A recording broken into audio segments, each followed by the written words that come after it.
Good day, my dear students. Once again, please bear with me. I am going to Manila next week, or actually this coming Sunday, and I will be out the whole week. So please watch this video and then learn from it, okay? Let us start with a prayer. In the name of the Father, and of the Son, and of the Holy Spirit, amen. Father of light and wisdom, thank you for giving me a mind that can know and a heart that can love. Help me to keep learning every day of my life, no matter what the subject may be. Let me be convinced that all knowledge leads to you, and let me know how to find you and love you in all the things you have made. Grant me the grace to put my knowledge to use in building the kingdom of God on earth, so that I may enter the kingdom of God in heaven. Amen. In the name of the Father, and of the Son, and of the Holy Spirit. Amen. We are still discussing the first commandment. This time, let us try to understand the real meaning and significance of the commandment, I am the Lord your God, you shall not have other gods beside me. The first thing to remember in understanding the first commandment is that this is the foundation of all laws, especially the other commandments of God. The Ten Commandments are the laws God gave to Moses on Mount Sinai. They are important for moral and religious law in Judaism and Christianity. The first commandment is the most important. It sets the foundation for the other commandments and for living a faithful life. Simple lang naman, kung halimbawa ayaw mong tanggapin ang Diyos bilang ah, tawag dito, nag-iisang Diyos sa buhay mo, or you don't want to worship God, you don't want to obey God, then all the others won't or will not mean anything. That's why, really, the first commandment is the most important because it sets the foundation. Once you make a commitment to love God with all your heart, with all your mind, and with all your soul, then the obedience or the following the other commandments will come. Now, uh, what does the commandment say? It says there, I am the Lord your God who brought you out of the land of Egypt, out of the house of slavery.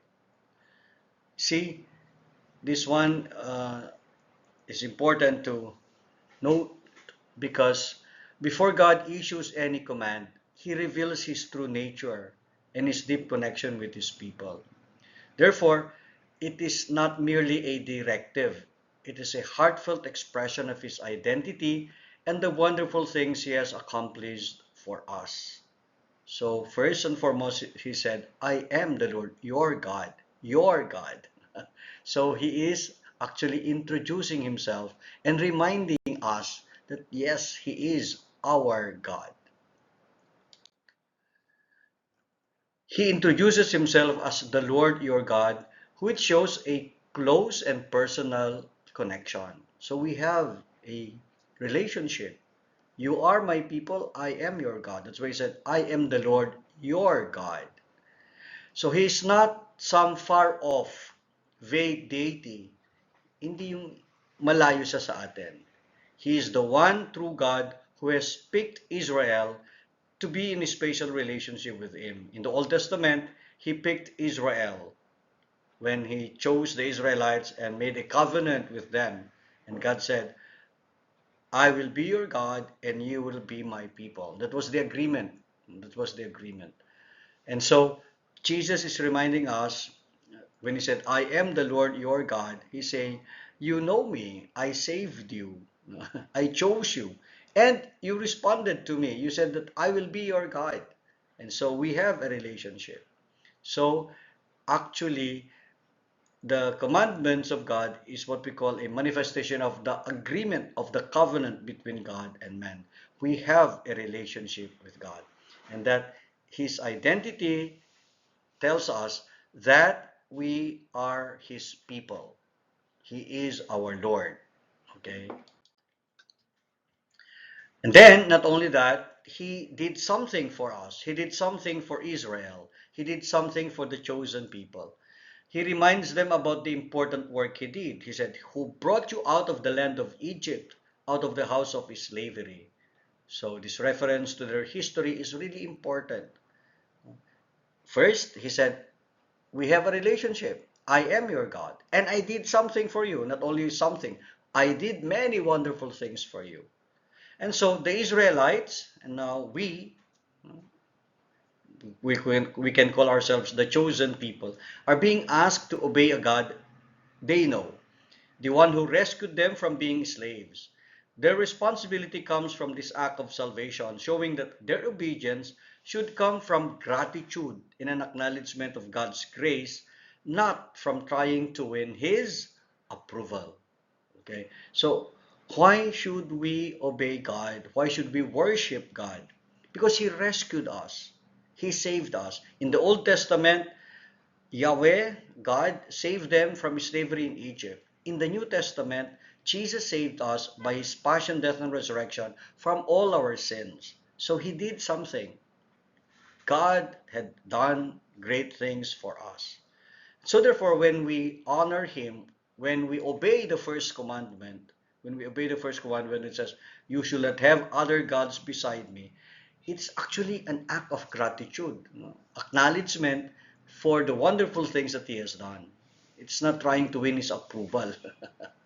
na, na, sige, susundin ko yung utos mo, Panginoon, para ano. Hindi, nauna siya eh.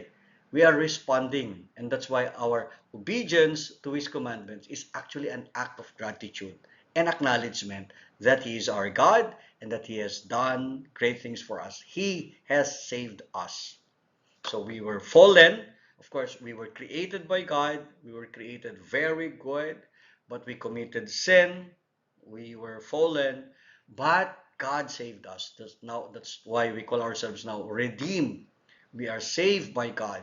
We are saved by Jesus through His passion, death, and resurrection. So ano ang response natin? We say, "Thank you, Lord." And as an act of gratitude, we say, "I will obey you. I will worship you. I will love you." So, I will worship, honor, obey, and serve you, O God. That's the response of a person who has a deep relationship with God and who admits and accepts that God has done great things for him. Mhm. Now, the commandment says, "You shall have no other gods before me." So therefore, this commandment is about a lot more than just not worshiping a statue or another god. When it says before me, it is making a strong point. You shall not have other gods before me. It does not mean that you can have other gods as long as I am your top choice. Hindi yun ang ibig sabihin. Sige, pwede, pesta akong una. No, no, no, no. That's not the meaning. When Jesus said, "You shall have no other gods before me," what it really says is, you cannot have any other gods around me, next to me, or in my place. Therefore, the first commandment is all about being totally loyal and devoted to one God. No other God. Ulitin ko, sabi dito, "You shall not have other gods around me, next to me, or in my place." Hindi pwede sabihin, okay, meron akong 5 Diyos, pero siyempre ikaw, Lord, ang number 1. No, no, no, no. Wala nang ibang Diyos. Iisa lang ang Diyos. That's why, that's the meaning when it says, "You shall have no other gods before me." Claro? Now, this one is very important. When we say, "I shall not have other gods beside me," therefore, the first commandment teaches us monotheism, an exclusive worship. There can only be one God. Also, again, we go back to what we have discussed a while ago. It is the basis for all other commandments. And also, the first commandment helps us to understand idolatry. And then the challenge to purity and integrity, purity of intention, that we will only worship God. Let's try to understand this one by one, the theological importance of this. Number one, monotheism and exclusive worship. The first commandment is all about declaring that there's only one true God who deserves our worship. This was a fairly radical idea back in the day, as most people believed in multiple gods. Noong unang panahon, di ba? Ang daming gods. Sa mga Romans, ang daming gods. Sa mga Greeks, pati na rin sa maraming ibang cultures. But now, here comes Israel. And Jesus said, you must believe only in one God. That's why ito yung mga ang paniniwala is monotheistic tayo. That we believe only in one God. Judaism and Christianity are monotheistic religions. Para sa atin, iisa lamang ang Diyos. And because there's only one God, there's exclusive worship. By asking for our undivided devotion, God truly sets himself apart from all the other gods that people worshipped in different cultures. So, hindi siya kasama. Hindi yung parang nasa, nasa grocery ka, pagkatapos marami kang pagpipilian. Halimbawa, gusto mong bumili ng kape, ang daming brands ng kape, pipili ka. No, that's a no, no, no. Iisa lang ang Diyos. At wala ka ng ibang pagpipilian pa. The rest are semi-gods. The rest are not gods. There's only one God. That's why we only give exclusive worship to our God, the Father, the Son, and the Holy Spirit. So the first commandment tells us, be monotheistic. Believe in monotheism. And because of monotheism, give your exclusive worship to God, the Father, the Son, and the Holy Spirit. That's the meaning of the first commandment. So tanda na, wala nang ibang Diyos, isa lang. Okay. And it is also the basis for all other commandments because the first 4 commandments focus on our relationship with God, while the last 6 emphasize our relationship with our neighbor. Now, the first commandment serves as the foundation from which all others arise. Further explanation. If God really is the ultimate authority, we should God respect to His name. Di ba? Kung siya talaga ang authority, we should respect His name. And that's the second commandment. And then, take the time for His day of rest because He is our God. And that's the third commandment. And then, when we love God above everything else, that love will naturally show in how we treat other people. That's why Jesus summed up the whole law with 2 main points. Love the Lord your God with all your heart, and with all your soul, and with all your mind. And the second is like it. Love your neighbor as yourself. The first point really echoes the heart of the first commandment. That's why we say, see, the first commandment is the basis of all the other commandments or the foundation of the other laws. Get it? Diba? Yan ang understanding natin sa first commandment. Now, also, the first commandment tells us, do not commit idolatry. But what is idolatry? Let us understand. While the command specifically addresses other gods, its modern application is much broader. An idol refers to anything that takes the place of God in our lives, anything in which we place our ultimate trust, hope, and devotion. So it's not only creating or making an image, okay? No. It's much, much broader. So what does this mean? This can mean, or this can be, first, material possessions and money. They can become our idols. Okay? So, when we search for security and happiness in material possessions, then we are making material possessions and money as our idols. We place these things, or we remove God as the supreme value, the supreme person in our lives, and we place this in place of God, in the place of God. That's why it's called idolatry. It's possible also, success and image, putting career goals, our reputation, or personal achievements at the top of our to-do list so that there's no more place for God in our life, and everything that we do is for the sake of the success and image. Or it is possible that our relationships could become our idols, putting someone like a partner or a child on a pedestal that should really be reserved for God, na mas mahalaga yung girlfriend mo kaysa Diyos, na mas mahalaga na yung pamilya mo kaysa Diyos. That's a form of idolatry, because idolatry is not worshiping God anymore, removing God as the supreme being, na meron lang mas mahalaga. Now, that's against the first commandment. And of course, self.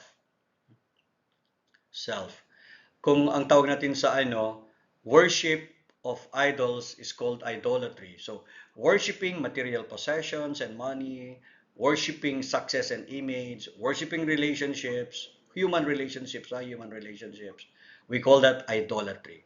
Now, worshiping the self, we call it egolatry. Egolatria. Worship. Latria is worship. Ego is self. So, egolatria is worship of the self. Idolatry, latria is worship.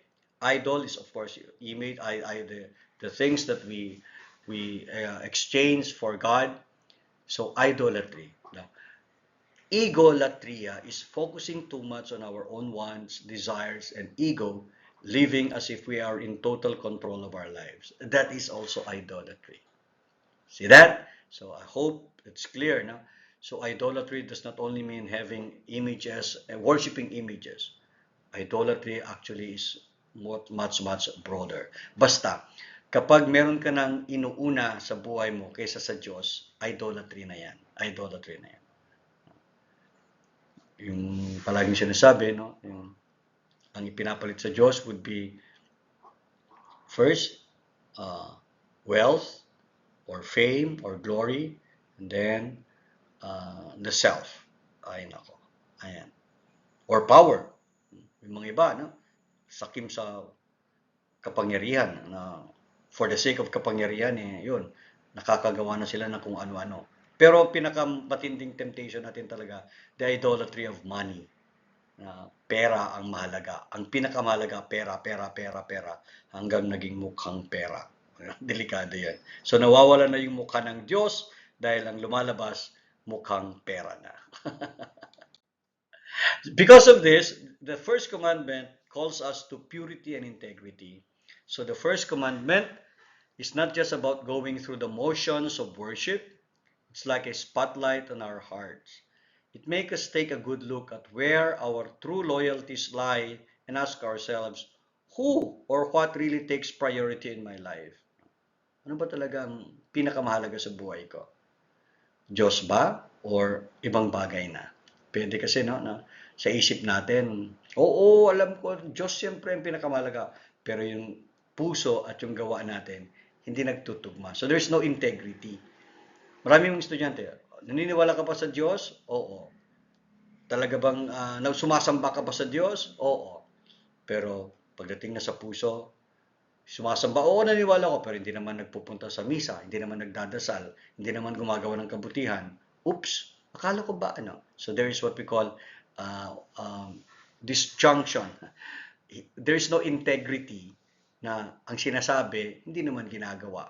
Yung nasa isip, wala naman sa puso. So, but the first commandment calls us, no, there should be purity of intention, purity of heart. Na kapag sinabi natin, I have only one God in my life, then I should be pure. And integrity means that what I believe should be also in my heart, and I should also practice it. Naniniwala ko, sinasa puso ko, ginagawa ko. We call that integrity. And that's the challenge of the first commandment in our relationship with God. It is a reminder to live our faith consistently so our actions, thoughts, and words all match up with our commitment to God. That's the meaning.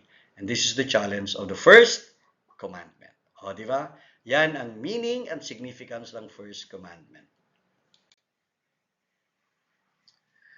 Now, let us take this from the context of love, that the first commandment is actually a commandment of love. The first commandment is really about love. God doesn't demand our exclusive worship because He is insecure. It stems from a deep, passionate love for us.